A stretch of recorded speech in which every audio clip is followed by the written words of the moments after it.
So good evening, everyone, and we are more than glad and grateful that The Hunt Within has a very, very exciting book to launch this evening.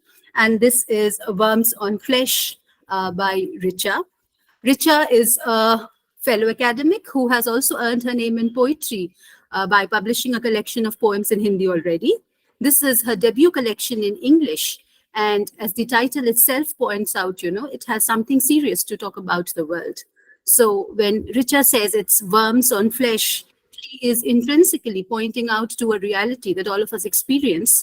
But until you read the book, you will probably not understand the layered experiences that she brings to fore in these poems. And we are very glad and grateful to have a super panel for discussing this. So we have with us Professor Banibrata Mahanta, Shreya Bhattacharji, and Bhaswati Ghosh, who was supposed to be here but had a program, a last-minute engagement. But she has left with us. She has, of course, contributed a very significant blurb to the book, and she has left with us a note that I will read out for the readers. But before that, I think this is also a moment to point out how The Earth Within has been very happy to have organized events which have brought people together from various platforms. So we began during the pandemic to, just as an informal poetry adda. We continue to be informal, of course, but we began in the pandemic just with the idea of entertaining ourselves. And in a way, this has carved out a virtual space for us to be in. So Varsha, who is from Dhanbad, and Richa, who is from Patna, and Banisa, who is from Banaras, and Shreya ma'am, who is from Ranchi, all of us get to be together in the same pocket, sharing and celebrating and, of course, enjoying poetry. So thank you very much to each of you who have been able to make time to be with us today to celebrate this special book and also to celebrate Richa's special voice in Indian English poetry. So thank you, Richa, for bringing out a very significant collection. And to begin, I would like to read from Bhaswati Ghosh's note that she has left behind for us, and she would have been very happy to be here. So this is what Bhaswati Ghosh says. She says, I first came across Richa's poems from Worms of Flesh on Facebook. I remember being immediately struck by the raw energy and metaphorical pathos of her words. Later, while reading the entire collection, I realized these weren't merely good poems, they were necessary poems that made for essential reading. Mark the words necessary and essential. Richa's is a voice that doesn't hold itself back, whether it is to express the vulnerabilities that accompany being a woman in a patriarchal world, or to expose the hypocrisies and oppression of the same world. The honesty of Richa's poetic expression allows the reader to gain insights into the emotional world of a woman, which, while being deeply personal, is at once the songs of many a woman struggling to give voice to their innermost turmoil. Richa combines wordplay and her sharp, observant mind with lived and felt experiences in such a way that the poems become the book's title and begin to grow on you like worms do on flesh. I hope this collection is widely read, as it truly deserves to be. Wishing Richa the very best with this book and the ones to follow, as I'm sure that her readers will be hungry for more. So that was Bhaswati Di in a note to the collection. And I'd also like to read out from her blurb, from her endorsement for the book, which says, in Words on Flesh, Richa writes with not only scathing sharpness, but with such a tender vulnerability that makes her poems powerful testimonies of many women. Hers is a distinct voice that commands attention. I was struck by her ability to use wordplay with metaphorical equity. It's a voice that is unafraid to call out on patriarchy and its embedded hypocrisies. This is a gritty, honest collection that examines self-identity and forces that both shape and threaten to undo that identity. So thank you very much for joining us today. And in order to talk about the book, we have two wonderful people who have also been mentors and teachers and a constant sources of inspiration for us. So I would like to welcome Professor Banibrata Mahanta, who is a well-known critic, who is a well-known writer, translator, and who has also been a teacher to myself and to Richa. So Bani sir, it is over to you. Right. Thank you, Vasudhara. And it is one place which I hadn't explored, which I had missed actually, the hearth within, and happy to be here, albeit a bit late. I don't know how I missed this place when I was during the pandemic, when I was looking through everything I possibly could, to sustain and to find a little bit of peace in the world at that time. So my privilege to be here, and it is also a kind of how do I begin? I want to share. I'm here to share my thoughts about this book. I've been asked by Richa, by Vasudhara to do this, and you know, as I do so, I do so in a very conscious, self-reflexive way. Okay, uh, I am trying to, like, I want to kind of work out why I am here and why I've been asked by Richa to share my thoughts about the book. It's a difficult question to answer. I'll begin with the easier answer that I have to this question. I'm here because, as Basudhara said, Richa's is a voice that I have seen developing, and it gives me, a sense of great fulfillment, of pride to have been a direct observer to a small part of a journey from a decade or so back. Two, being a kind of sounding board for many of her ideas as she developed them, and as she has come out with her first volume of poetry in English, I see the transition from a promising young mind to a fulfillment of that promise, and that makes me expectant of what might follow.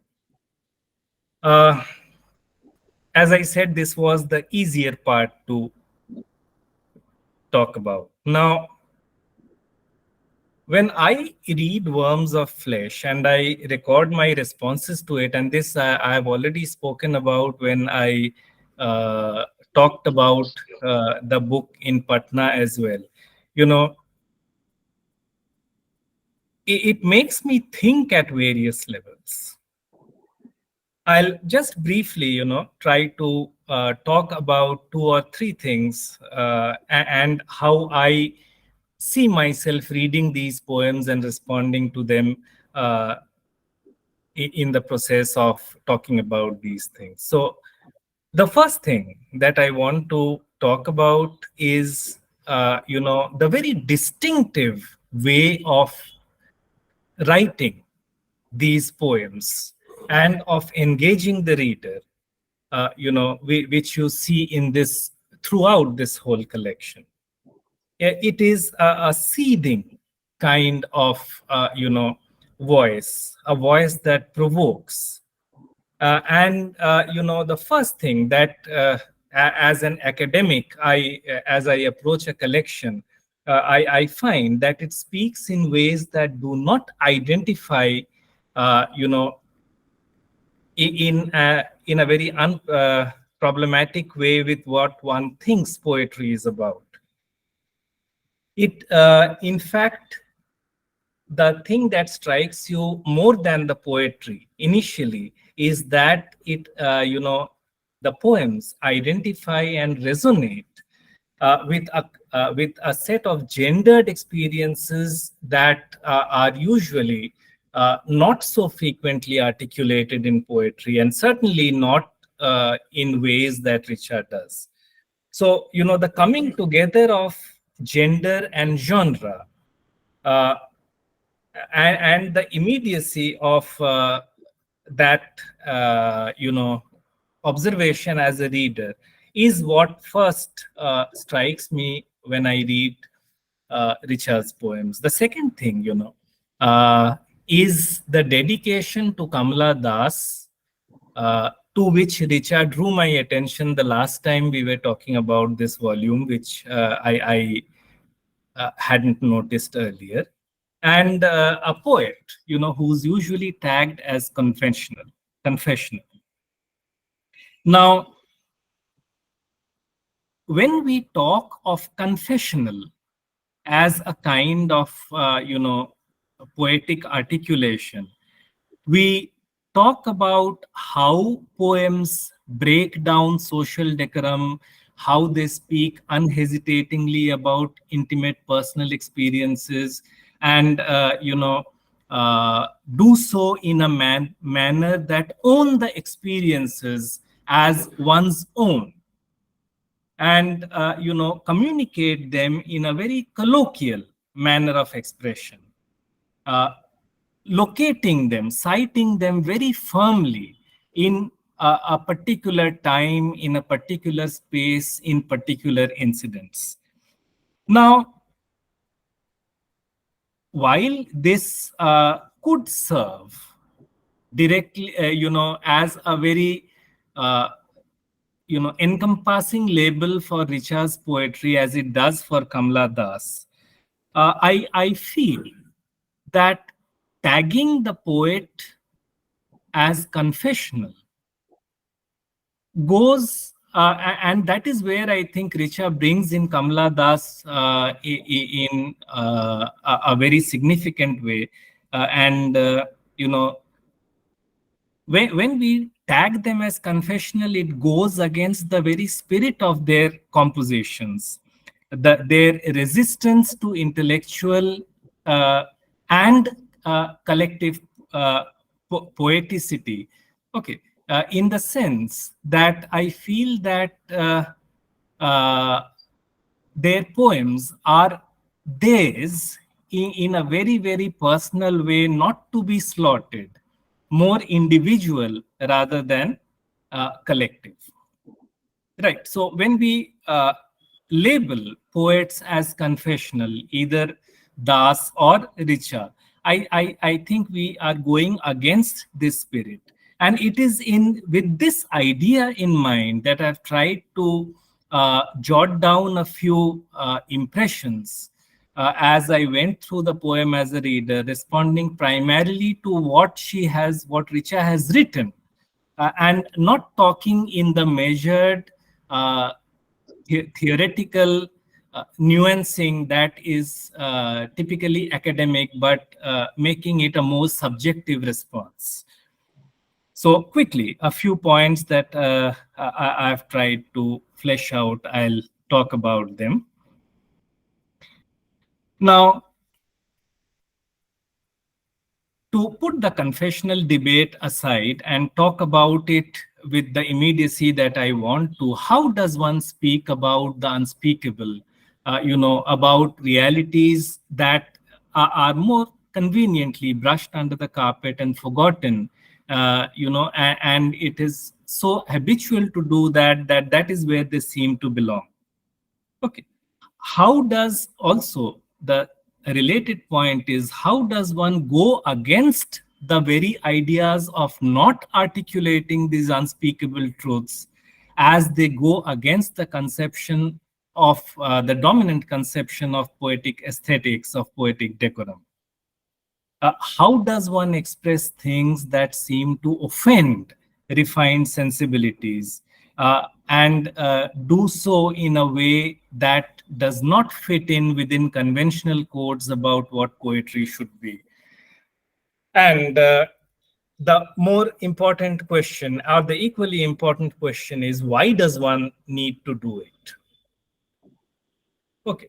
Now it is here that I find that in order to make sense of this powerful set of poems, which are a very incisive, a very brutal cultural analysis of certain moments, of certain experiences, of body parts, of predicaments, feelings, emotions, uh, you know, uh, in order to make sense of this, I also need to look at myself in terms of reading the poem as a male.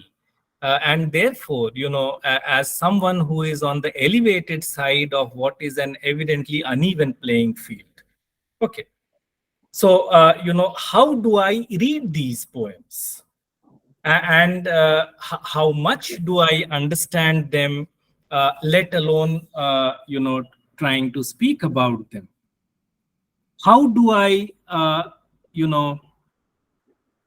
mount a rebuttal of gendered rationality, of reason and restraint as, some kind of straitjackets? And how do I, from my position as a male reader, talk about an unequal socio-cultural universe in which the dice always rolls in fixed ways? Okay. So, these are the things that come to mind as I try to read the poetry collection, as I go through the poetry collection.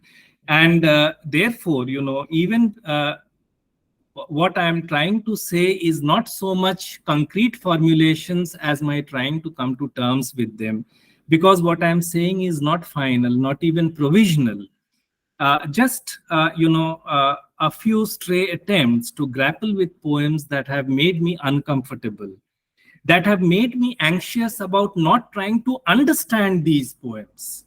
Okay, because understanding these poems again becomes problematic.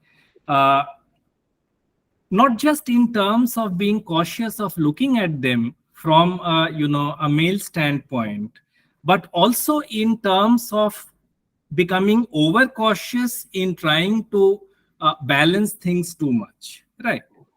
So this is how the poems affect me in as I go through them. And the one way which I'll talk about uh, of entering this volume of poetry is through the title, okay, which makes me think about what Richa says and what I think about it. I try to experience the title as the writer might have. Does she use the word worm to bring to mind images of maggots, of dead bodies, of festering wounds, and the nausea that such sights evoke, the rot and decay that we associate with it? Or was she responding to the feeling of revulsion that one experiences as worms slither up live skin? Okay. Or is she talking metaphorically of the wormy sensation of unwanted contact, or the shudder of remembrance that travels up one's body as one is reminded of such an experience? Uh, and the immediate impulse to brush it off, to clean it, to heal a wound, to suppress the memory, uh, or or is it the an articulation of a sense of helplessness at being unable to do anything but watch as worms feed on wounds that scar the body and its experiences in the world? The word flesh, how does or what does Richa mean by talking about flesh? Is not flesh viewed as desirable, as desiring, as smooth, a cover that hides all that lies under it, presenting, an exterior that is erotic, or edible in turns, something that is aesthetically appealing. Okay. Do the worms on it not write back to and destabilize this idea of the body in a very conscious way, disrupt its smoothness, uh, you know, uh, or its desirability, and reach from the surface into the messiness of the entrails that it covers? So this corporeal foregrounding that is there in the title, that kind of sets the tone for poems that speak through the body, that speak about the body, that deploy the body as a conduit to self and identity. And it is the materiality of this gendered body and its experiences that constitute, realize, and articulate the self. And lived experiences of this gendered body become the grammar of the social script that this collection writes back to in de-aestheticized, and I think consciously so, unpoetic language. It de-romanticizes the body and does so in a diction, that is very precise and direct, and articulates it in terms of casual everydayness of interactions that inform, that structure dominant perceptions and realities. And that, to my mind, is the second important point that comes out of my reading of these poems. This is also the third thing is that if you want to read this volume of poems, you should be courageous to acknowledge what is evident, and that takes a lot of doing. And you should be able to cast aside your fragile middle class sensibilities, male egos, and a lot of pretensions that go with all this. Because and this is the next important point that I think is very important. This is a body in the work and a body of work that is systematically stripped of cultural pretensions, social niceties, and of the aesthetics of their presentation. It lays bare the hollowness of all kinds of decorum, social, cultural, poetic, uh, say what you may, by presenting a body unclothed, a body naked, with great deliberateness, and with absolutely no attempt to dress it up in anything acceptable. And, while clothing anything makes it acceptable, desirable, maybe mysterious, even mystical, in your face nakedness or the nakedness of the truth uh, punches reader's heart. And this is a feeling that I talked about when I was writing the blurb also. There is this physical sensation of it hitting you hard, making you want to shy away from it, stunning you into silence as a reader, and making you squirm. Right. And when I say squirm, it makes me squirm as a male reader, making me realize how much I am a party, uh, or a part of this squirming party of worms on flesh. All kinds of flesh, dead, rotting, live. I realize that worms that appear to me innocuous and insignificant are not so. They eat away at things bit by bit, undetected, till it is very late and a lot of damage has been done. This is a realization that hits you, hard. It makes you realize as a male reader, it makes one realize one's complicity in the whole scheme of things by either perpetrating or being part of or siding with this worm play, or by simply choosing to look the other way, ignoring it as it happens, and thus being party to this wormy reality. The last thing, I think I have gone well beyond my time, Vasudhara, right? No, we are spellbound. We are listening to you. Please, please go ahead.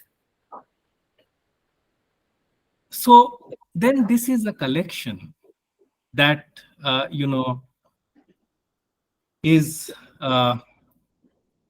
full of a lot of pain, of angst, of rage.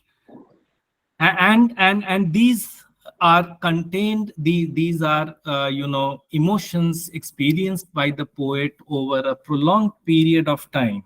And when they have stayed with you for a long time, they can express themselves not just as sudden outbursts of pain, or be stated with a shocking matter of factness, but also get stated occasionally as black humor and as, deadly satire. What one also realizes is that beneath this rage, angst, pain, and, the strength to bear it all, is a kind of vulnerability that the poet is coming to terms with. And the poems, when I look at them that way, are a voicing of that strength of resolve to stand up to an unjust world, to record its injustices. And, at one level, the poems are also her protective refuge, a refuge for her vulnerable self, a kind of, they are a cathartic process of recording, of coming to terms with everyday violence, with trauma of remembered past. And, in straddling this dichotomy and voicing these contrary positions, they become her distinct voice as also the voice of so many others who feel their own worms on flesh, so so many times throughout their lives, day in and day out. And, they become a beacon of hope for those similarly damaged and marked and scarred by such experiences. Thank you. Thank you, Vani sir, for for such a deep and close reading of these poems.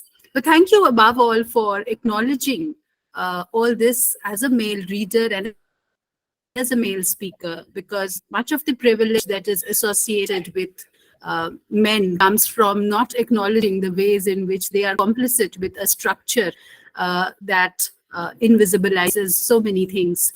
So I think that very, very incisive honesty in your own analysis goes a long way in shedding these poems, in shedding a more coherent light on these poems. Because when we were discussing the book in its draft stage, so I was telling Richa that I avoided the label feminist throughout the foreword, because once a book gets, or a writer gets classified as a feminist, then it's a kind of straight jacketing which does not permit the poems or any kind of writing to be read in a wide perspective. So I was very conscious that that should be avoided, and I also told Richard to not mention that in her own preface. So the ideas were there, but most importantly, when it is endorsed by somebody like you, I believe that it has wider possibilities to reach the kind of readers that they are targeted towards. So thank you very much for this very honest discussion of the book, also for throwing light on its many aspects that we would otherwise have missed. Thank you, Bani sir.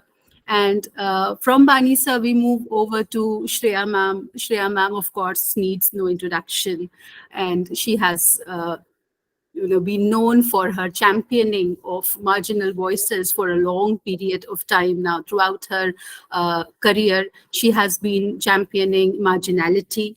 And Shreya ma'am, you're one of the best speakers that we could have had, to shed light on a book that talks about marginality from various perspectives. So over to you for your analysis. Thank you so much, Basudhara. And I feel really happy to be part of this panel and to be part of Heart Within. What I thought I would do is, kind of talk about a few things in general, and then kind of pinpoint a few poems that I liked especially and what I liked about them. As as a reader. So it's going to be more subjective. So Richa, of course, it goes without saying, is very close to my heart. And so I read this collection with special interest. And I would like to, kind of agree with what Professor Mahanta has said, that the poems are really hard hitting, they kind of jolt you awake.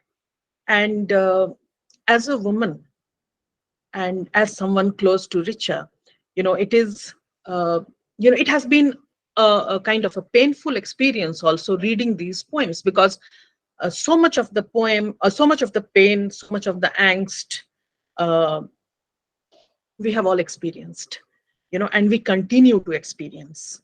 And it reminded me of the Nobel laureate Herta Muller, when she talks about everyday terror. It is not something you experience once in a lifetime. These are the small things, sometimes big, sometimes small, which you experience as a woman in a society like this on an everyday basis. So to come to the book, in a world that is uh, deeply structured, hegemonic, patriarchal, diseased, rotten, termite eaten, where uh, when you kind of watch the morning news, it comes to you as a kind of a series of unending shocks. So much so that most sensitive people would perhaps want to puke. This is a world where, unfortunately, the majority watch that news and down breakfast, listening to what has now become normal statistics, of rape, mutilation, war, violence. These are all now everyday affairs. In such a world, which is also deeply patriarchal, what is it to be? How does it feel to be a living, pulsating woman? This is what I feel, the core of what this anthology is about. What does it feel to be a woman in a world like this? Not just any woman, a thinking woman, a feeling woman. How does it feel? How does it feel to be a woman here? Richa, when I read this poem, is brave. She's brave, she's courageous, she's defiant, she's unapologetic. Her voice is honest, devastatingly so. Not everyone has the courage to write the way that she has written, bearing each vulnerability. It is not easy. It is not easy to read it, forget write such a thing. It's very difficult. And it is hard hitting, it is deeply disturbing. Any sensitive individual who who desires a just and fair world, for that individual, these poems are deeply disturbing. Yet they kind of uh, pull you to them. They have that quality. They have an irresistible appeal about them. I uh, I I liked, of course, this is a collection. This is a short collection of 36 poems, but some poems I really liked. They struck a chord somewhere in my heart. I would like to, talk about them, and maybe read one or two lines from them, which I especially liked. The first is the poem called Buzz, in which she talks about how easy it is to, kind of gloss over the deep rooted, ingrained patriarchal structures. If you check your WhatsApp or your Facebook, every day there are so many sexist jokes doing the rounds. And it has kind of been, it has been normalized. It is nobody even thinks that it is a patriarchal. But this is the society in which we reside. And I would like to just talk about just one section. This is the poem Buzz. 5 men make tea for women occasionally, and shoe goes patriarchy. Away, far away. Sip, sip, sip, and gulp down humiliation, stripping, rape, which will never happen anyway. This is how the poem concludes. And this is how this hypocritical society would want us to believe that patriarchy never exists. In the section that she has titled as Confessional Poems, there is, Professor Mahanta has already talked about confessional poems. I will not go into that. There is a poem called Fair Deal, in which I liked one particular sentence, which says, "Are there enough lies to keep me going?" Just this one sentence, and I thought this plaintive voice, that is asking this question, is the voice on a threshold between sanity and insanity. It is so easy to cross over from sanity to insanity in this world, where maybe just a lie can see you through. Then I would like to come to the poem Some Meaningless Questions, where Richa beautifully says, if you can't ask the right question to the right person, I mean, if you do not have the courage, if you do not have the conviction, if you cannot do it, then it's better not to ask any questions at all and let it be.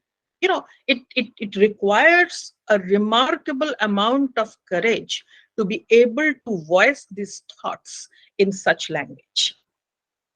The next poem, which I especially liked, is Some Imaginary Ghostly Things, in which she writes the last two lines: head is the most useless organ for a woman.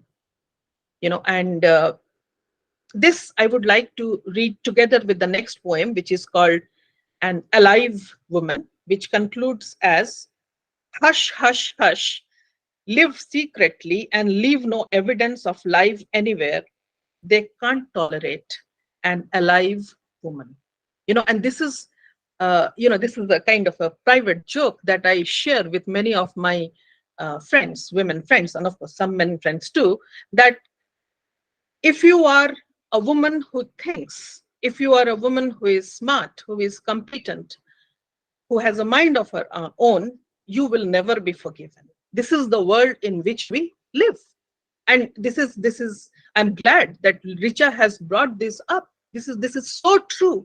I mean, one experiences it on an everyday level.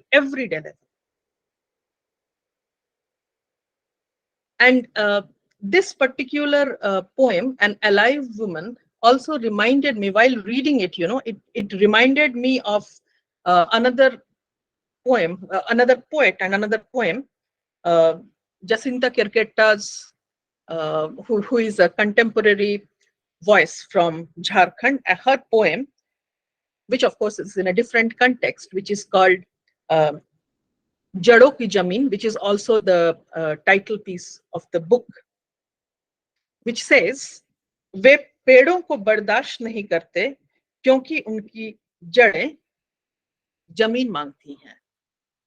The sight of trees they cannot stand, for the roots of trees they claim land. And it somehow it hit me very deep that it's the same with the alive women. The sight of alive women, they cannot stand. This is how this world works. Her her range of poems is also extensive. It's not that it talks only about about patriarchy, but of course it challenges the societal, uh, cultural, heteronormative uh, hypocrisies and compartmentalizations. And I especially like the poem titled um, "Sniffing History," where she talks about war and how uh, there cannot be anything uh, positive about war. No one ever wins a war, you see there, and so obviously there cannot be anything heroic about a war. And in that poem, especially the uh, last two sentences, it gives me nausea each time I sniff history. This resonates, and I think it will resonate with any sensitive reader anywhere in the world. The next poem, which is called Empty, and I think uh, it will resonate so well with uh, us, of course, and with uh, what they call Gen Z, the present generation, where in the in the hope of uh, trying to consume more and more, you do not even realize when you have become a consumable.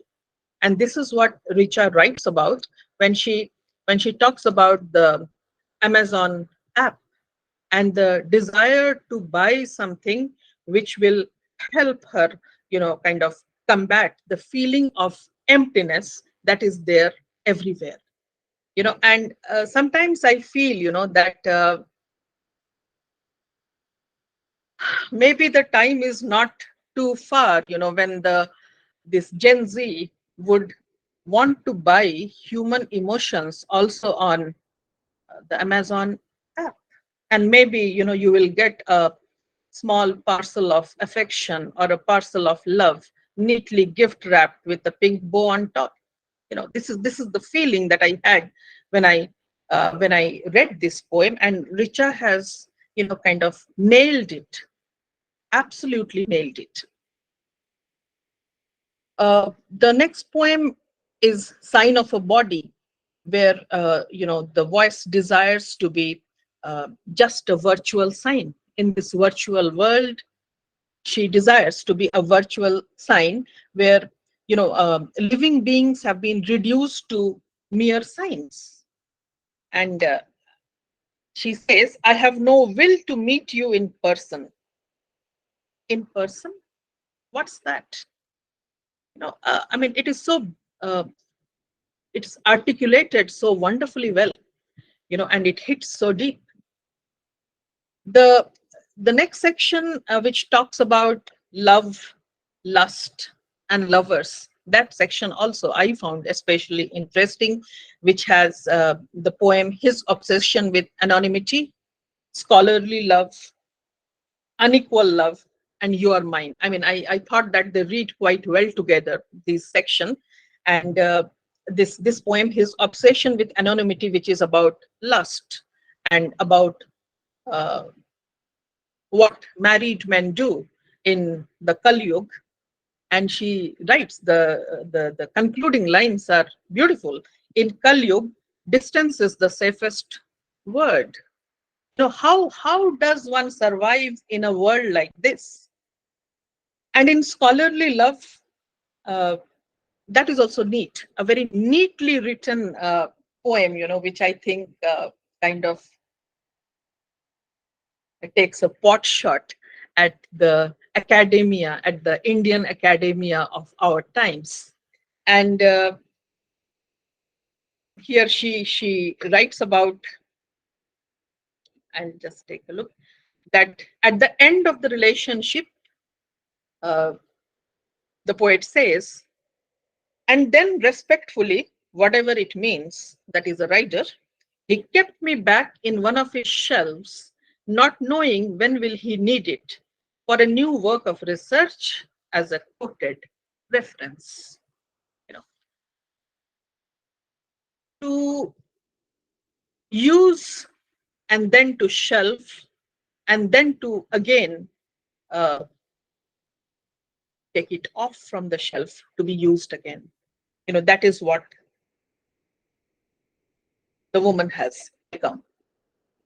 And in Unequal Love, which of course I think is one of the best poems in the collection, she talks about how the parameters are so different when when this society talks about a man and a woman who are, you know, of course we should not, but we are naive enough to assume that they should be treated as equal in love. And I especially like these two sections where she says, he remained an intellectual, I qualified to be a whore, or how it ends. He is called a feminist, I qualified to be a cunning bitch. And this is one of the finest instances of subversion that Richa has used in this collection. He a feminist and she a cunning bitch. And we are talking about relationships. In this poem, You Are Mine, when I read this poem, I thought that uh, there could have been a subtitle to it, maybe. And I thought, had I been there, I would have titled it A Love Survivor's Love Song. And she says at the end, you are mine as a nightmare is mine that I need to forget as soon as I wake up. The pain inherent here is uh, is I think maybe we can also call it this kind of a poem. It qualifies to be part of the aesthetics of pain. Towards the end of the collection, there are two poems which I especially liked. One is, of course, the poem which is called Land of the Invisible. And in this poem, she talks about justice, hope, and truth becoming visible in her utopia, which she knows is a utopia. And Richa is very clear sighted. There are no rose colored blinkers about her. And in this poem, she seems to be, throwing a challenge to the reader. On the same land, I see justice vigilant, colorless, ungendered, casteless. I see her, him, them, and I see hope and truth in that land of the invisible. And it concludes, what do you see? Do you see the same? Do you dare see the same? Can you see the same? Can you ever see the same? This is the question, I think, that she is asking. And I will also conclude with the concluding poem, which is called Just World, where she talks about how if there is a desire which cannot be achieved, perhaps the poet would gain immortality. And she says, I desire a fair world, I desire a just world. And if unfulfilled desires don't let you die, I am sure I will remain immortal forever. It is a wise voice, a brave voice, but also a very sad voice. A sad voice which dreams of a just and fair world, but a sad voice which also knows that it is perhaps not a possibility. In conclusion, I would like to say that I congratulate Richa for coming up with this collection of poems. It has now when I show this to you, it gives me goosebumps. It is finely written, uh, very bravely articulated, and a very passionate book that comes only from lived experience, very painful lived experience, and with which I can correlate. Thank you, Richa, and congratulations. Thank you, ma'am. Thank you so much, Shreya ma'am, for these lovely words, for your very pertinent analysis of the poems, and most importantly, for connecting the thought and the idea in these poems to the broad ecofeminist vision that you brought in when you brought in Jacinta's poetry as well.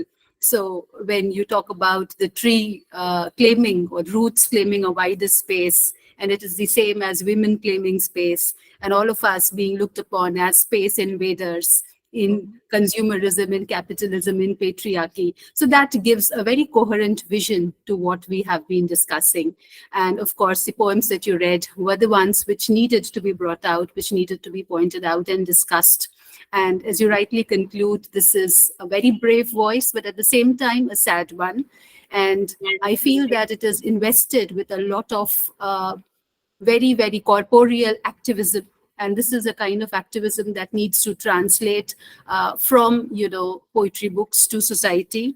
And it is for more women and men to engage with, also to kind of break the facades which prevail behind so-called romance and so-called, romantic gender relationships. So as Bani sir also said, it demystifies the body, demystifies romance, and it demystifies relationships in a very, very, in a very strong as well as very challenging way by preserving. So it does not play the victim card.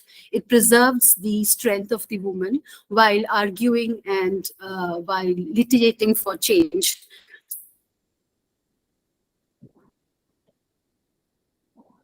So thank you very much for a very, very thorough discussion. Actually, call in Professor Jaydeep Sarangi, who is here, who joined us, I think, right at the beginning, though he was still traveling. Jaydeep sir, are you here? Can you hear us? Yeah. I'm back now. So I'm Yeah. at first. Please, we would love to At have first you I drop must. in and speak to us. Yeah, sure. I express my sincere apologies to the audience and the writer and good friends like Bani and Shreya Madam and everyone present here. So sorry, I was traveling in a bumpy train. But during the course of my travel, I could hear Bani speaking. And thank you, Bani, meeting after a long, long time. Wonderful friendship that we share for long, long years. Shreya ma'am, thank you for your inputs. Wonderful. And Bashudhara, you're always as good as a poet, your own expressions. With the Richa's, this book, I think Indian English poetry is richer. That's why I want to use the word pun. With richer, Indian English poetry is richer. So what I want to say at the beginning, I wanted to say is that the book has its own aesthetics. What Bani and Shreyaman have already hinted at, the book has its own aesthetics, and it talks about the stratification, the pyramid of patriarchy, and in our society that still exists. The role relations as a sociological term, but role relationships. She has looked at how role relations are very important and looked into poetically with her armory of academic discourse, phraseology, idioms, and effectively. And what I like most is her confessional exercise.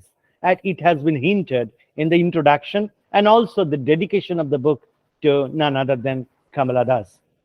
First book is always an index of the future. Future, future richer will, when after maybe 20th book in the market, we'll go back and see how she created her first book.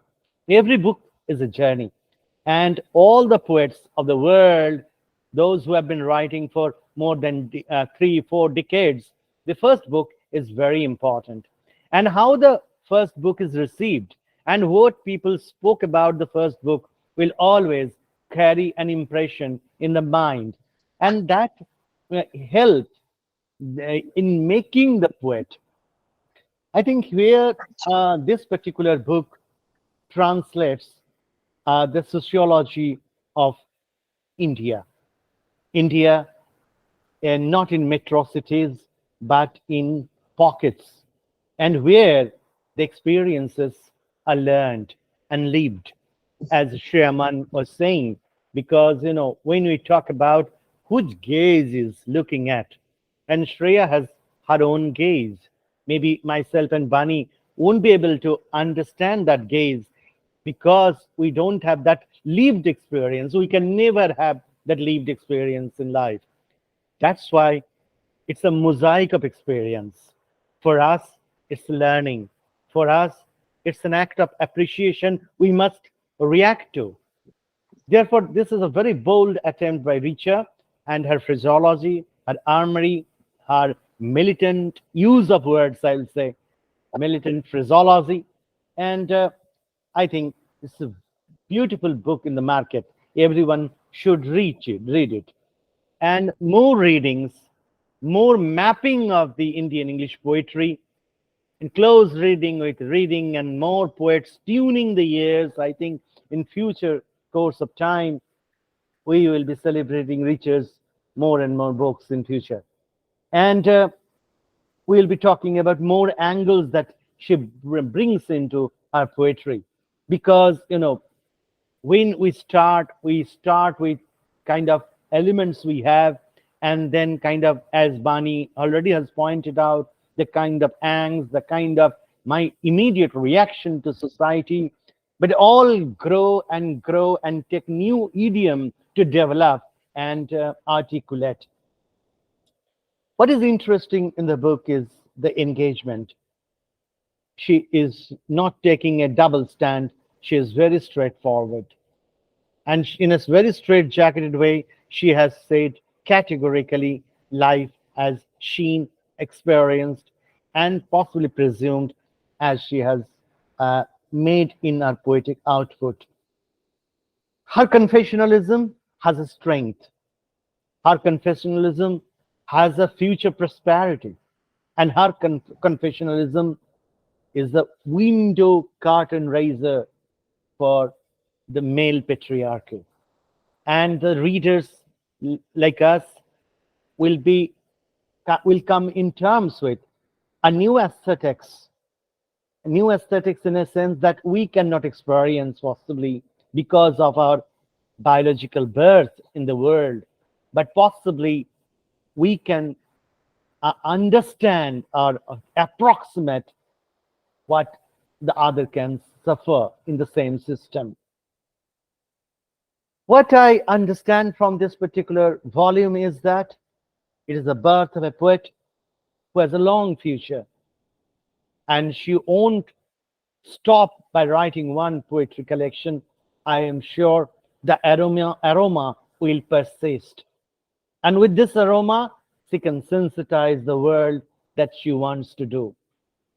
If she has a plan to sensitize the world with her sensible presentation through poetry, poetry is a weapon for making it like just.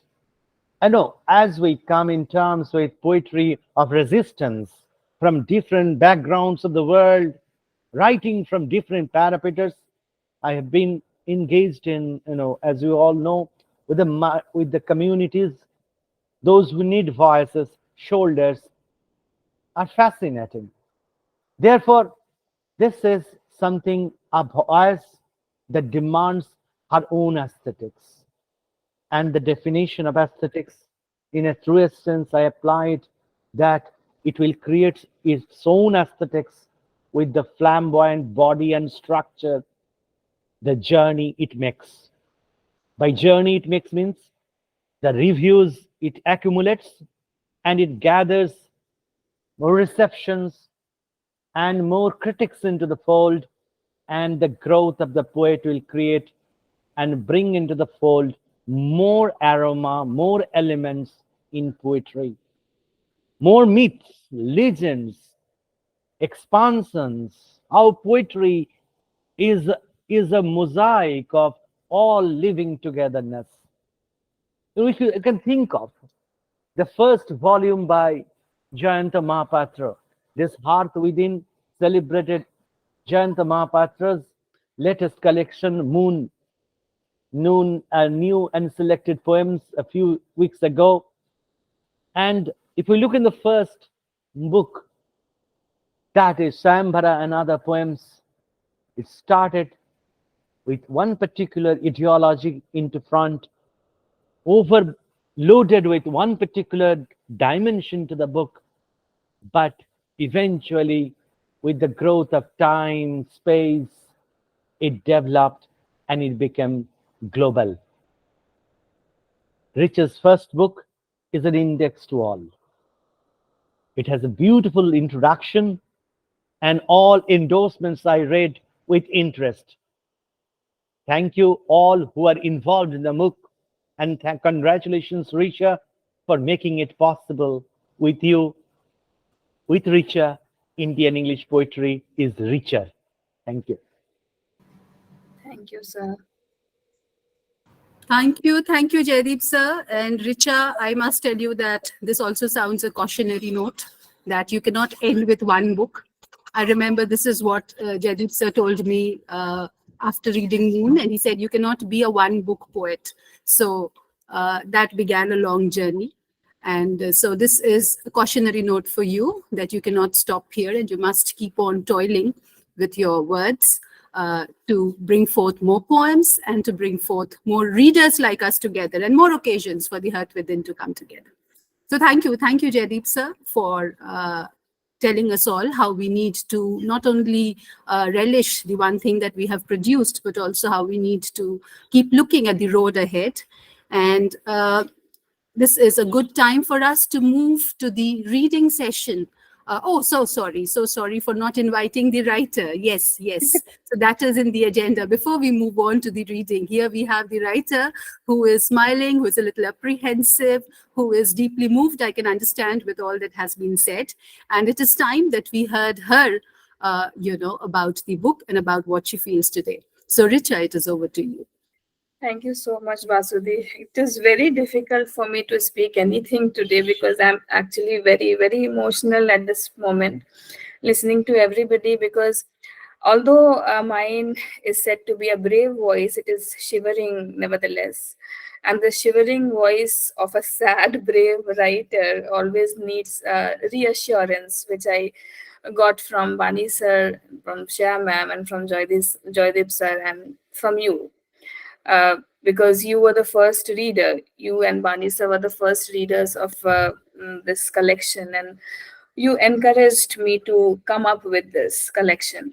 So today, I don't know what will I speak because I'm already, like, my voice is shivering and I'm very, very emotional to see this book getting this kind of a response, because I wrote it as very personal poems, and very sadly, so many people could relate with it.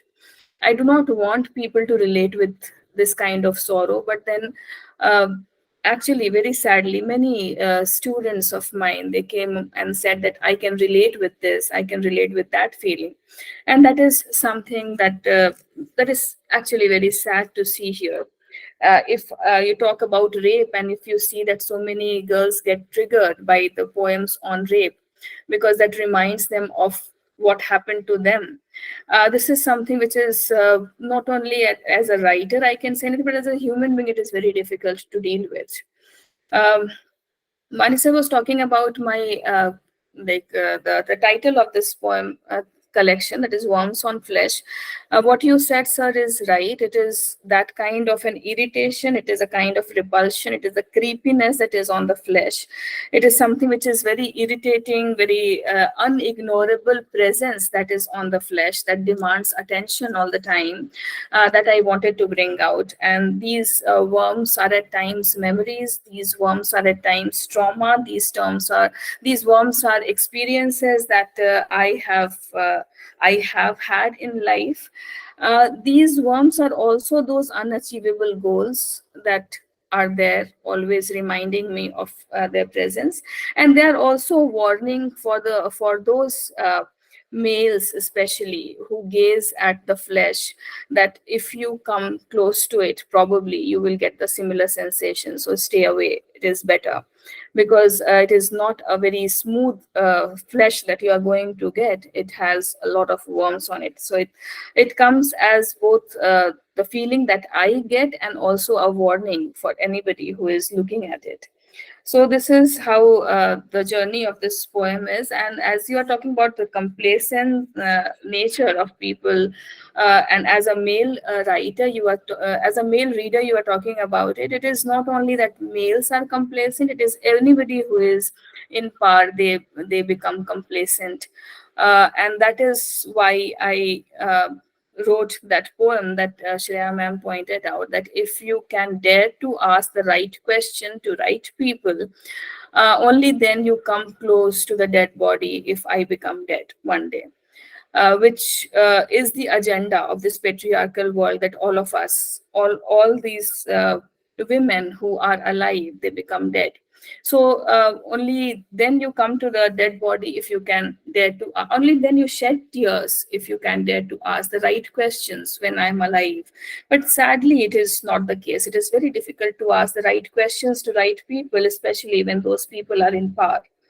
Um, I won't talk about my collection because all of you have spoken about it.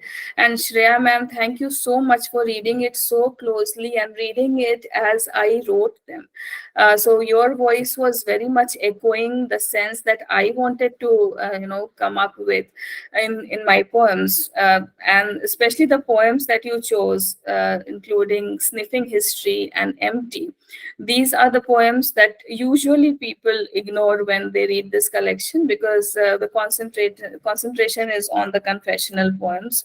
But these are the poems which I want to talk about. I mean, these ideas I want to talk about as an individual, and not only as a woman, but this is who we are in this world as human beings, and how we are the consumers, how we are thinking in terms of war.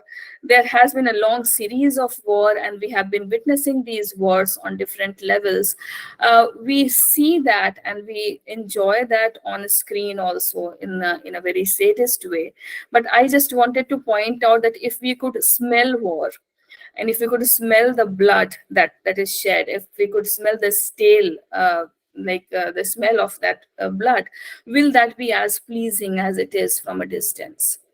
So those are my ideas, and thank you so much, sir and ma'am, for reading this and for giving that reassurance to my shivering voice. And I would like to read a poem that is Ringa Ringa Roses from my collection. I want to make confessions that I often need to take medicines in order to sleep. I want to confess that I get stuck as in stuck forever on something, as useless as words, as random as life, as stupid as humans. And these words, life, humans, become the parasite feeding happily on the leftover of my brain, sucking on my self esteem and a sense of being. I get stuck too often and go in circles, ringa ringa roses, pocket full of something. I want to confess that I often feel worthless and empty as a house of a joint extended family, as empty as loud patriarchs with million anecdotes of miraculous victories. I want to confess that I am allergic to lies, that my mind itches when I hear one, and I get stuck.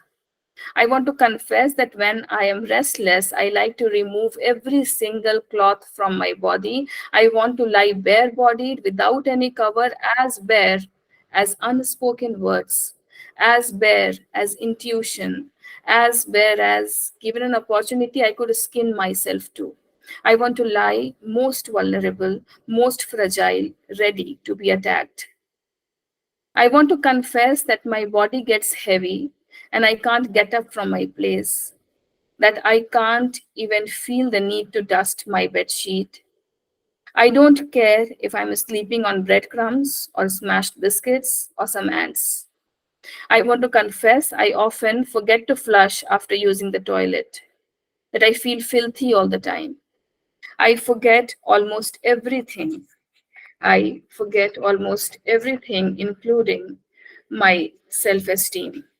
and look for random voice or random hands or random feet to soothe me for the moment.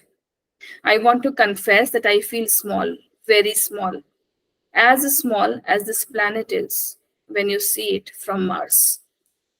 So this is how I feel, or I felt rather, because this disease called depression, which people think that it is does not exist, but that is how it eats you up. And I wanted to bring it to people that depression is a disease and it should be taken as it is, because it has an effect on the body as well. There's another poem called Some Meaningless Questions. If something ever happens to me, and this is an appeal also to everybody, because I don't write to become a poet, I write because I have to write. If something ever happens to me, like I die by will or by chance, don't come near my body unless you have asked them, why did they do this? Don't mourn my going if you can't ask the right question to the right person. If ever I die by will or by chance, just make them answerable, or else don't touch my body. Let it rot, let it stink, let it develop maggots. And those maggots probably will raise the right question to the right people. They might itch the conscience, perhaps. Don't dare remember me unless you have asked the shortest and the most meaningless question, why? To whom? Well, don't you know already? So with this, I would like to close.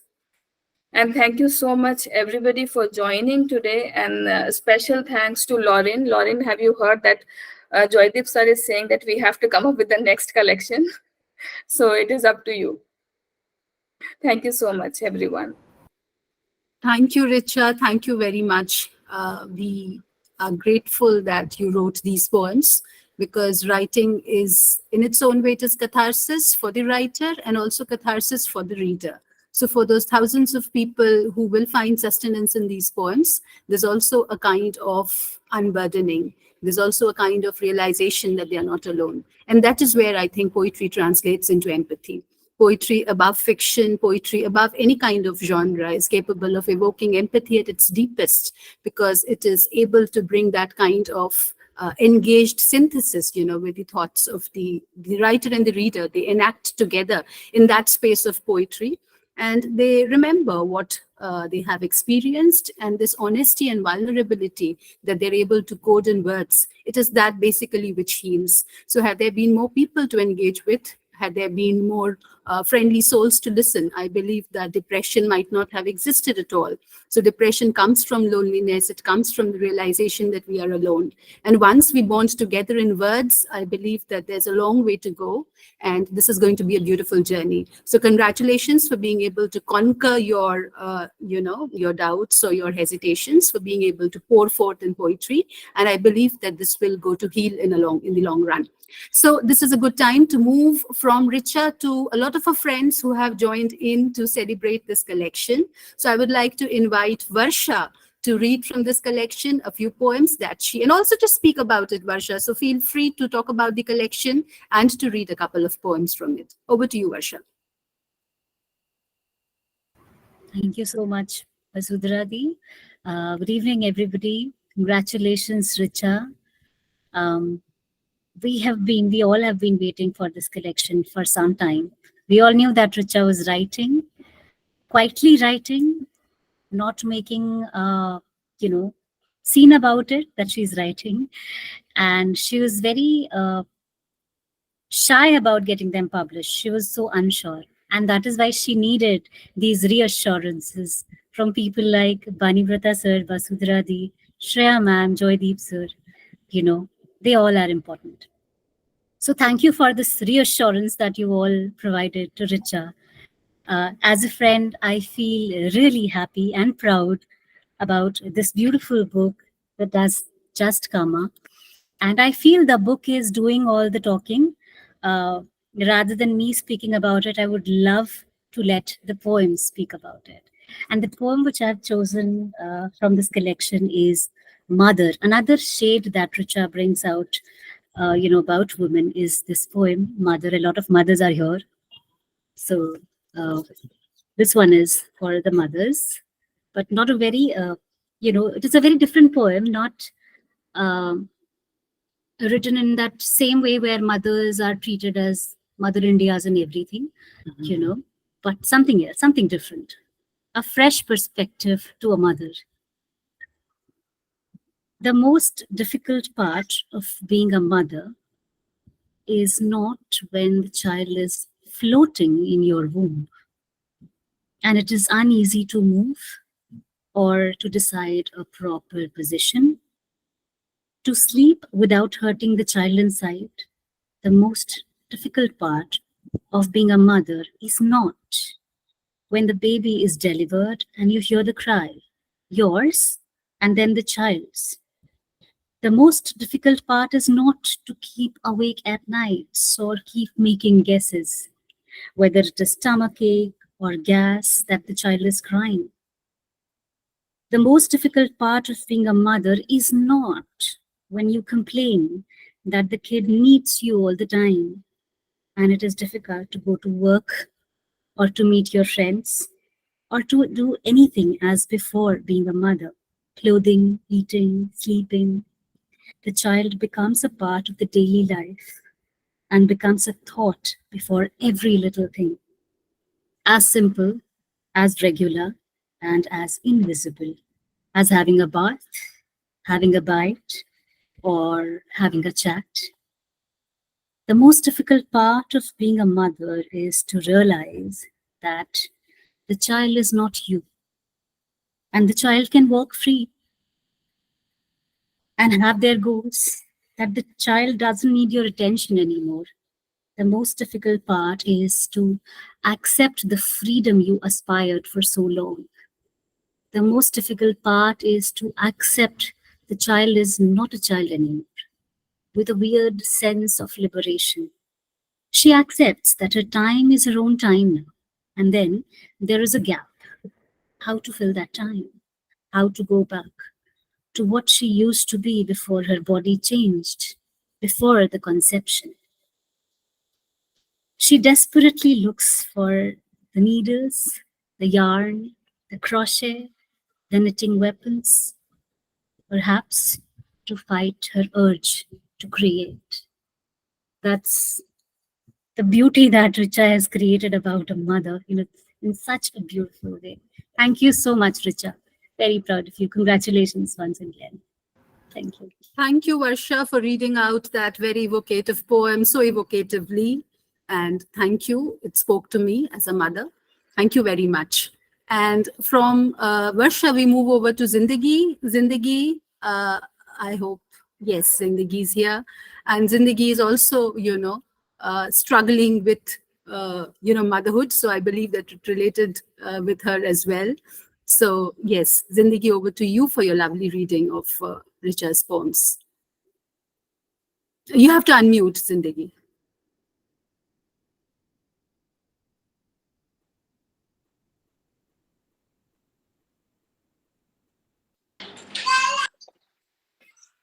You might hear the noise in the background. Yeah, it's perfect with us. Yes, we are used to that. Yeah, so good evening to all the people, the distinguished member on the panel. Richa, congratulations. Big congratulations. This is a very significant book. And I think I've chosen 2 poems to read, but I would say a few words before I start reading the poems. Uh, I think of Basudhara ma'am and you as somebody who belongs to Bihar and Jharkhand like me. So there is a very special affinity that I feel with your work. So whenever there is a book, I feel like writing something on it. But with your collection of poem, I really tried very hard to write on it. So I wanted to write a review, but somehow I didn't feel that I have tools, I have words and expressions to comment on it, to sum it up what it is trying to communicate. So I failed there. And like Bani sir was saying that, the aesthetic is very different. It doesn't fit into the already available, the given aesthetics. So one of the first responses that I like, when I analyzed my responses to it, other than feeling rattled, I also felt scared. I felt scared. I do not know why I felt scared. Like, I was very uncomfortable reading these poems. I am a woman, I'm a female. I very proudly sometimes say that, uh, uh, I also say that I identify with the feminist ideologies, and I stand for the equality of women and women's emancipation and all that. But why was I scared? That's a question, that I think to probably analyze more deeply. So probably the complacency that people are highlighting, there is a part of myself that is um, in that is still negotiating or probably adjusted with the patriarchal mindset, which feels scared. And that is why I thought that, when I was writing a couple of lines along with the picture of the book on Facebook, I was looking for the suitable words, and I was not very I would say comfortable to comment, to write a detailed comment on it. So I think it is working, because it is scaring people like me. So it is already working in that sense. So it is doing its work. The book is doing its work. It is a weapon in that sense. And the courage is its USP. And I congratulate you on that. And now I would start reading the poems that I have chosen. The poem that I have chosen has the sad voice that Shreya ma'am highlighted, that the speaker, the writer, has a sad voice, but it also has a flicker of hope, or probably I see that flicker of hope in it. So this poem is Someday. Someday, after decades or centuries, or maybe in my next life, I want to meet you when I'm ugly, bones hollow, jaws toothless, and eyes without spark. I would meet you as an illegitimate, immobile woman. Then perhaps I would be free to tell you everything. I would then allow you to squeeze my loose breasts, to kiss my dry lips and dry vagina, to feel my physical presence, to notice my smile, my expressions. I would like you to know me then, a decade later, a century later, in my next life.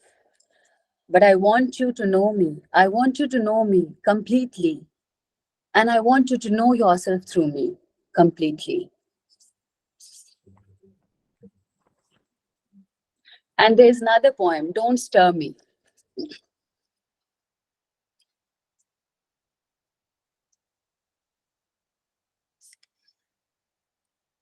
You will get a stink of shit, of thousands of years. Don't touch me, as the skin has become sandpaper. It might rub you and clean you. Of softness, you might end up bleeding. Don't look at me, for you can't see in the darkness of my eyes. Don't listen to my stories. They are all fake. Don't trust me. It will be easy for you. So these are the two poems that I had selected for the reading. Thank you so much. Congratulations once again, Richa. Thank you so much for inviting me, for giving me this opportunity to read your poems. Thank you, so much. Zindagi. Thank you. And it is such a beautiful thing that we have such a supportive audience and such a beautiful poetry community. As Zindagi said, she has been very kind. She has been a very kind reviewer for our books. She has been giving feedback on our poetry collections, and she has been there for almost every Heart Within program that we have organized. So it is wonderful to have this camaraderie, this fellowship in poetry. Thank you very much for choosing such pertinent poems from Richa's collection. And as Zindagi pointed out, that since it makes her afraid, probably also as a parent, I think, thinking of what the world is coming to, uh, the book is doing its work. So thank you, Zindagi, for making that observation. And from Zindagi, we move on to Amna for her reading of Richa's poems. Amna Ali. Good evening, everyone. Thank you, ma'am. I'm Amna Ali. I have been a student of Richa ma'am for 3 years, 2020 and 2002, 2023. I graduated this year, and I had pleasure to graduate under Richa ma'am's words. And I was very sad on our farewell because I wanted to learn and gain much more from her. And I felt like it all passed way too quick. Like her classes were, I found her classes the shortest. I wanted them to long last, but they ended way too quick. And maybe that's the reason when ma'am announced this book, I got it as soon as possible because I didn't want the journey to stop. And since then, whether I have been reading the poems or whether the poems have been reading me is hard to say because honestly, I found them a little too personal. They felt like the reflection of the things that caught within me, and I have not yet gathered the courage to talk about them out loud. So I'm glad that ma'am did it, and they are very beautifully unfiltered. So thank you so much, ma'am, for writing this. And thank you so much for giving me this opportunity to be here tonight. And the poem that I chose to recite tonight is Fair Deal. And the poem goes like, please sing me a song of hope tonight, for it's darker than usual. Tell me it will be okay soon. Tell me that soon is not far enough. Tell me I won't end up midway. Oh, sing me a song of hope tonight. Only tonight, I know I would be able to drag my corpse successfully during the day. But tonight is darker than usual. Could you please hold my hand and sing me a song of hope tonight? Can you tell me with conviction there is hope? Please tell me that. I need to know this tonight, only tonight, like many tonights in the past, and for many coming tonights. And are there enough lies to keep me going? Just tonight, that is. During the day, I will radiate hope and sing a song for you. So let's make a deal.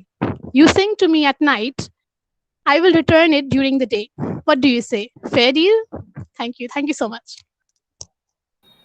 Thank you, Amna. Tonight happens to be my favorite poem from the collection too, and thank you for reading it. And from Amna, we move over to the last reader for the evening, that is Lowrin Azad, who I believe has also been very instrumental in designing the book cover. So the aesthetics of the book as it comes packaged to us Not also the is cover. extended to She actually is responsible Lowrin. for these two books that I have. Cover is designed by Anupriya. Okay. She is the one who collects all my poems and assemble them and pushes me to publish them. Wonderful. We need someone like that in our lives. Thank you, Lowrin, for being the light and for being the source through which these poems actually find their way into a book. And over to you for your lovely reading. Thank you so much, Vasudhara ma'am. Am I clearly audible? Perfect. Okay.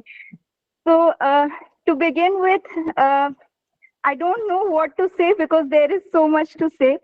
And since last 2 days, I was so very much excited about this event. But at this moment, I must confess that I'm absolutely overwhelmed listening to all the teachers, all the distinguished scholars, my friends, and the kind of response which this book has got. I think it has made me much more responsible because the kind of responsibility that Jaydeep sir has given me. So I'll make sure of it that I continue taking up that responsibility. And first and foremost, I congratulate Richa ma'am, my lovable mentor, for her debut collection of English poems, Worms on Flesh. As a reader, I perceive this anthology as a collection of diverse emotions expressed through real, naked, and unshielded pieces of poetry crafted with sensitivity and sheer honesty. What compels me to engage in multiple readings of this book is the fact that this anthology, as the poet says, includes her confessions not as a victim or as a hero, but as just another survivor trying to live through. In hope of a just and fair world, Warmth on Flesh has been dedicated to Kamla Das, who is known to be a confessional poet. But then every time I read this book, I look a bit more into an unapologetic Kamla, bold, honest, and courageous. the one who wrote in her poem and introduction, I too call myself I. So, in remembrance of an unapologetic Kamla, I take the privilege to read one of my most favorite confessional poems from this collection, entitled A Suicide Note. A Suicide Note. You may be creative, but it's not easy to choose a set of appropriate words for a suicide note that's going to be your final creative output. It's not easy to decide the method of parting too. Wolf decided to drown herself. How heavy her mind must have been, how tumultuous. And she wrote, Dearest, a guilt-ridden consciousness must have drowned her already before she actually puts stones and pebbles into her pocket, marching towards the waves. Did she drown then? What did the waves convey to her? Sylvia Plath decided to put her head into an oven. How clumsy the head must have been, how roasted or grilled. And she didn't write any note using alphabet. The note was metaphorical. She locked the door carefully, tightly, didn't want the kids to be affected by anything about her head. Her head was the problem. It thought, did it seek justice of any kind? I too think of going the same path, but everyone doesn't have the courage. I have heard it is cowardice to kill oneself, and I decide to write instead. The final note, the note that will remain, I have to choose my words carefully.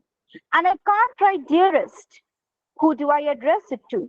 Who would be affected? My ego says, many. Oh, many will be affected.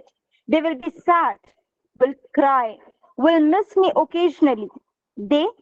Who? Family? Friends? Enemies? Who do I address it to? Who would like to read? And what do I want to say? Am I scared to be judged afterwards? I would certainly not want to make any grammatical errors. Which language would I like to be remembered in? Am I too full of self or too empty that I am contemplating proper words to be remembered through? A suicide note is the most creative form of writing. It's the last one. It will be the ghost that should haunt people, like Wemulus. Like him, should I too share my dreams in the letter? Or should I confess I don't have dreams anymore? Confessional. The word has suited women the most. Those who sin, they confess. Those who wrote like mirrors, they were branded as confessional. Remember Kamla Das, confessional poet? Plath was confessional too. I too want to write the mirror words. Disposable mirrors, not the broken ones, but removable, disposable mirror poetry or mirror one. I would like to write the last words, you are ugly. So with this, I congratulate Richa ma'am once again for such a wonderful and needful book. And thank you, Basudhara ma'am and Jaydeep sir for this platform. I have been a regular participant of this platform and it has taught me a lot. And love and best wishes to you, Richa ma'am. And I hope and I take it as a responsibility to continue to be a part of your projects in times to come. Thank you, ma'am. Thank you, Lowrin. That was a very sweet reading and a very sweet promise to conclude with. So we hope that this journey goes on and on. We're also grateful as part of the Heart Within for having your love and affection always. And with this, we come to the end of a very beautiful event. And I would like to invite Jaydeep sir to formally deliver the vote of thanks. Is it possible for all of us to hold up a copy of the book so that we can have a picture? So for all of us who have a copy of the book at hand, I'm not carrying. Lowrin, could you click for us? Though I'll also be doing the clicking. But since I trust you Yes, more ma'am. with digital matters, Yes, I would ma'am, like sure. you to have a version 2. So, yes. I'm sorry, So my this- camera isn't coming on. It's okay, Bani sir. We have your picture with the book already for the offline launch. Okay. And probably I'm also not visible because of my screen. But anyways, here it is. Prabhat, where is your copy of the book? You are the closest, and Yeah, so you missed your copy. it's on the third floor I of can my apartment. understand. Yeah. All right. Thank It's you. in the Thank you for auction. No, I have, but I'm not carrying it, so I have to Yeah, search. I know. Of course, you have a copy. I have read your observations in the book. Thank you. And over to Jaydeep, sir, for the formal vote of thanks. Thank you, everybody involved in this wonderful book launch. First, congratulations, the poet, and more to come. Because everybody should be a writer, as we have baggages of experiences of our English education in India. And everybody has the flair of, or the aroma of writing. And the aroma should be more trained into writing. So the Hearth Within is a platform that wants to bring poetry at the heart of the nation. We want to see that heart of the nation is a poet. And we want to see more poets writing from different parts of India. And we are there to celebrate their journey. Give us an opportunity. We want to be a partner of your life, of upholding the flag of poetry. We dedicate this platform for upholding the flag of poetry, poetry of the world. We host events from poetry of Australia, New Zealand, Latin America, America, Europe, and many wonderful, wonderful lands and backgrounds where poets have been writing in different vernaculars and maybe in translated into English and in English, definitely. India has a rich history of poets, and India is shining with English poetry these days. We want to see more of you, more active participation in Heart Within. For today's speakers, my friend, long old friend Bani, and Shreya ma'am, thank you so much for giving and consenting for talking on a very important book of poetry. Thank you, wonderful audience, wonderful readers of poetry, lovers of poetry. We are mad about poetry. Let this madness be infectious. With these words, we come to an end of a wonderful program. We want to see you again very soon. Thank you. Good night. Good night, wherever you are. Thank you. Good night, everyone. Good night. Good night. Thank you.